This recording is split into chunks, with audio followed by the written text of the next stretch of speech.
Insanity. Hi. Unpredictable. We will show them all. Few characters in modern animation are as captivating and as chaotic as Jinx. That's me. A girl caught between tragedy and madness, loyalty and betrayal, constantly facing the consequences of her actions while carrying the weight of others' mistakes. In Arcane, she's more than just an anti-hero, she's a victim. She's a raw, unfiltered look at how trauma and love can twist and shape a person in the most destructive ways. But what makes Jinx so fascinating isn't just her chaos, it's her humanity, her brokenness, her brilliance, her battles within. Arcane doesn't just give us a flawed character, it gives us one that's utterly shattered, and it does this through the use of trauma.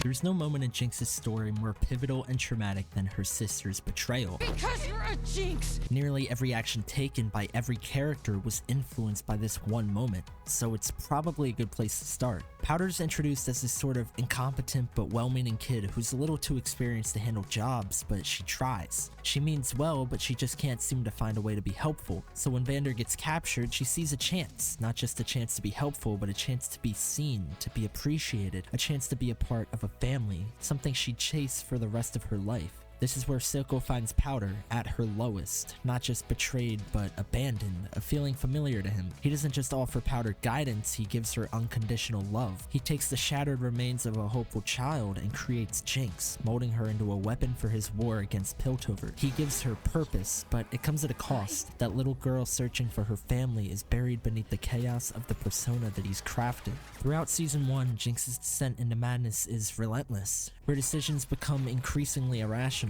her actions more drastic. Torn between her sister Vi and her father Silco, Jinx's fractured psyche reaches a breaking point, which in turn creates a catalyst for civil war between Zaun and Piltover, probably Jinx's most regrettable action. Season 2 picks up in the aftermath of this chaos, with Jinx branded as public enemy number 1. She's lost everything. Silco is dead, Vi is seemingly given up on her, and her fractured mind has no anchor. Jinx carries heavy baggage, basically wandering the depths of Zaun with no goal or purpose. While the rest of the world sees her as a threat, Jinx's greatest enemy remains what it's always been, her search for purpose. The voices in her head and the influence in her ear are gone. She's not a weapon anymore, she's just a person, haunted, lost, and burdened by the civil war that she helped ignite. Enter Isha.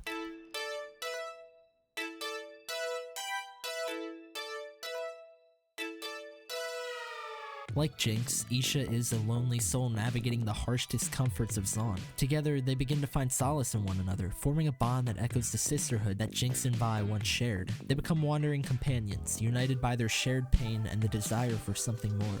And this purpose meets its biggest obstacle during Vi and Jinx's fight. After being overwhelmed by Kate and Vi, Jinx is ready to meet her end. That is, until Isha does what her sister couldn't. She protects Powder. Throwing herself onto Jinx, Isha refuses to let go, offering unconditional acceptance for who Jinx was and who she's become. An act of love and loyalty that shakes Jinx to her core. For someone so used to rejection, so conditioned to betrayal, the feeling of being truly accepted is foreign and terrifying. It's a moment of vulnerability that changes everything that Jinx believes about herself. It changes the very path that she had set herself on. And despite all the chaos, the two manage to escape, building a new home together. Isha and Jinx become inseparable. They become family, not by blood, but by choice. Forged together through trauma and acceptance, their bond becomes unbreakable. Isha naturally looks up to Jinx, an admiration akin to that of a younger sister, and this admiration manifests itself in a symbolic gesture. Isha dyes her hair blue, mirroring Jinx's own. It's a declaration of their solidarity, a visual representation of the unbreakable bond that they forged. For Jinx, this connection changes everything. She's no longer defined by the violence or the chaos that she once embraced. For the first time in her life, Jinx is content. She's found a family, found happiness, and with it, a sense of purpose. But with that purpose has come fear. A fear of losing Isha, of losing everything. That happiness she's worked so hard to build, she's scared that it might get taken away. But peace comes at a cost, and that civil war that she ignited has reached a boiling point. Threatening to tear Zaun and Piltover apart, Savika asks Jinx to act. In the Undercity, Jinx has become a sort of symbol of hope, of perseverance. She's been crowned a protector of Zaun, but Jinx is unable to accept it. Her reluctance to act isn't just about fear of violence, it's fear of losing the family that she's built with Isha. It's fear of proving to herself that she can never truly escape the chaos that defined her past. Taking on the mantle of heroism comes with a risk far too great, and after finally coming to terms with the trauma she's been burdened with for so long, why risk it? Unable to become Zaun's hero, Isha fills her shoes. She follows in the footsteps of Jinx and does her best to act as a symbol for the Undercity. Her bravery even sparks a glimmer of unity during a local protest, but the moment is short-lived. The protest is swiftly crushed and Isha's captured. Faced with losing Isha, Jinx springs into action, and this leads to one of my favorite scenes in the entire series. As she infiltrates the prison holding Isha and dozens of other Zaunite captives, Jinx is met with something unexpected: acceptance. The prisoners, many of whom have suffered directly because of her, look at Jinx not with fear or resentment, but with kindness. To them, she's a symbol of Zaun's resilience, a flawed but undeniable force of hope. For the first time, Jinx allows herself to embrace this acceptance. It's a powerful moment that highlights just how far she's actually come, showing that she's finally starting to overcome her trauma. Rushing to Isha's side, Jinx is overjoyed to reunite with her, but as echoes of her past resurface, this joy is short-lived. As the escape begins, Jinx realizes she can't outrun the consequences of her actions. Warwick, a monstrous reminder of Zaun's suffering, arrives to exact vengeance, and knowing she can't win, Jinx makes the ultimate sacrifice. She orders Savika to take Isha and the prisoners to safety while she stays behind to buy them time. And in her only line of the season, Isha calls out.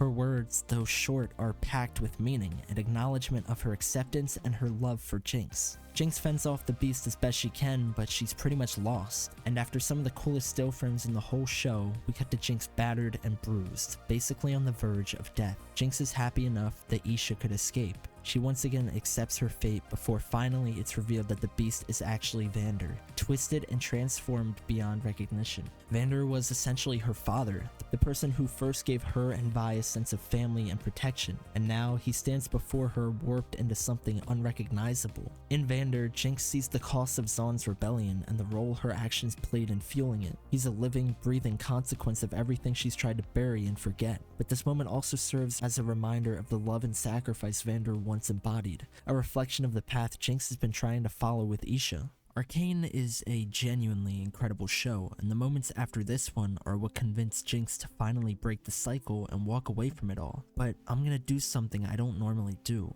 I feel like I've already made the point that Isha is a representation of Jinx's growth. She's obviously her own individual character with separate actions and ideas, but from a purely transactional point of view, Isha is a plot device to grow Jinx as a character. It's hard to properly portray insanity in a compelling and sympathetic way. It's a lot harder to humanize that insanity. Arcane had managed to make Jinx a lovable character in season 1, but nobody would have argued that she was normal. Far from it. Her issues are endless, and through all the trauma she's incurred, it makes sense why she's the way that she is. But season 2 portrayed her differently. Not as this broken girl who's an irredeemable train wreck, but just as a person who's been through some shit and is doing her best to move past it. Arcane Season 2 doesn't forget Jinx's issues, it challenges them. Whereas in Season 1, Jinx's struggles went largely unchecked, Season 2 incites a time of growth. Jinx isn't crippled by her issues anymore, she's embraced them. It shows this beautifully poetic matureness of Jinx as she faces her issues, and even when she's given every reason to later relapse, she stays her course and keeps herself in check. Jinx doesn't become a hero, and I don't think the writers wanted it that way. She's not memorialized as the savior of Zaun and some great hero who stopped a genocide. Instead, Season 2 ends with almost no mention of her. She's not been remembered or forgotten, she's not been immortalized or condemned, she's just been freed.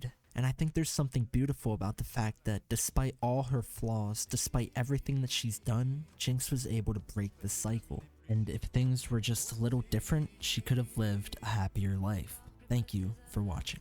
Mais ma meilleure ennemie, c'est toi.